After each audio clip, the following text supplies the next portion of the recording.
रक्षाबंधन का पर्व हर साल सावन माह की पूर्णिमा तिथि को मनाया जाता है। इस साल ये 22 अगस्त को मनाया जाएगा। इस बार पर्व पर भ्रदा का साया नहीं पड़ेगा। दिन भर में 11 घंटे 16 मिनट में कई शुभ मुहूर्त में भाई बहन की कलाई पर स्नेह की डोर बांध सकती है। हिंदी पंचांग के अनुसार इस साल रक्षाबंधन के दिन सावन पूर्णिमा धनिष्ठा नक्षत्र के साथ शोभन योग का शुभ संयोग बन रहा है।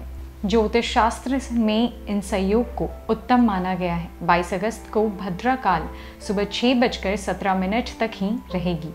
इसके बाद भद्रा का दोष नहीं होने से सुबह से पूर्णिमा तिथि के समापन तक दिन भर राखी बांधी जा सकती है। एक ऐतिहासिक घटना के अनुसार 1535 ईस्वी में जब चित्तौड़ की रानी कर्णावती को एहसास हुआ कि वह गुजरात के सुल्तान बहादुर शाह के आक्रमण से अपने राज्य का बचाव नहीं कर सकती, तब उन्होंने मुगल सम्राट हुमायूं को अपनी मदद के लिए एक पत्र के साथ उनको भाई मानते हुए राखी भेजी।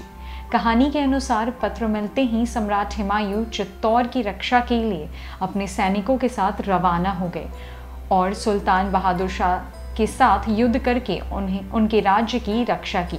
इस घटना के बाद रानी कर्णावती और हुमायूं के बीच भाई बहन का रिश्ता इतिहास के पन्नों में अमर हो गया। इतिहास की एक दूसरी घटना के अनुसार जब सिकंदर महान ने 326 ईसा पूर्व में भारत को जीतने के लिए आक्रमण किया था, तब उनकी पत्नी रुखसाना ने पोरस को एकमात्र पवित्र धागा भेजा और उससे एक पत्र के माध्यम से अनुरोध किया कि लड़ाई में वह उनके पति को नुकसान नहीं पहुंचाए। पत्र पढ़कर पोरस ने भाई बहन के रिश्ते की परंपरा के अनुसार रानी की राखी के प्रति अपना पूरा सम्मान दिखाते हुए लड़ाई में सिकंदर को कोई नुकसान नहीं दिया।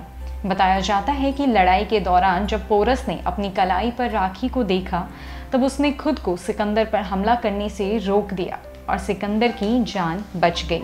भारतीय अध्यात्म ने समाज के प्रत्येक वर्ग को संबंधों को सुरक्षित रखने के लिए बहुत से अवसर और उपाय दिए हैं।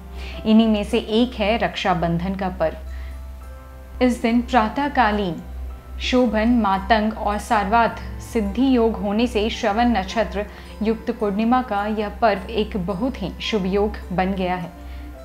मध्याह्न में वृश्चिक लग्न में दोपहर 12 बजे से 2:12 तक और कुंभ लग्न में सायंकाल 6:06 से 7:40 तक का रक्षाबंधन का शुभ मुहूर्त है। 22 तारीख को प्रातः 6:16 बजे तक भद्रा की उपस्थिति है। इस कारण प्रातः 6:16 तक रक्षा सूत्र नहीं बांध सकेंगे। पुराण में कई कथाएं इस पर्व से जुड़ी है। एक कथा विष्णु भगवान की वामन अवतार और राजा बलि की भी है। इस कथा में वर्णन है कि इस अवतार में भगवान विष्णु राजा बलि के कर्तव्य परायणता से प्रसन्न होकर स्वेच्छा से उनके द्वारपाल बनकर पाताल लोक चले जाते हैं। तब माँ लक्ष्मी राजा बलि को श्रावण पूर्णिमा को भाई के रूप में रक्षा सूत्र बांधती है और अपने पति विष्णु को वापस लेकर आ जाती है। शिशुपाल का वध करते समय कृष्ण की तर्जनी में चोट आ गई तो द्रौपदी ने रक्त रोकने के लिए साड़ी फाड़ कर उनकी उंगली पर बांध दी थी। यह भी श्रावण मास की पूर्णिमा थी।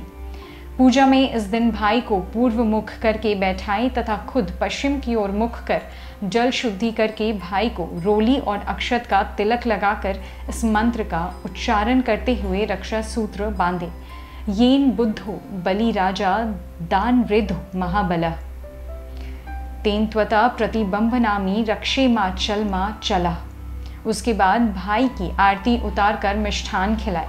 इस दिन सभी ज्ञानवान और आदरणीय जनों को आप रक्षा सूत्र बांध सकते हैं। छोटे बच्चों के लिए यह दिन विद्यारंभ भी माना जाता है।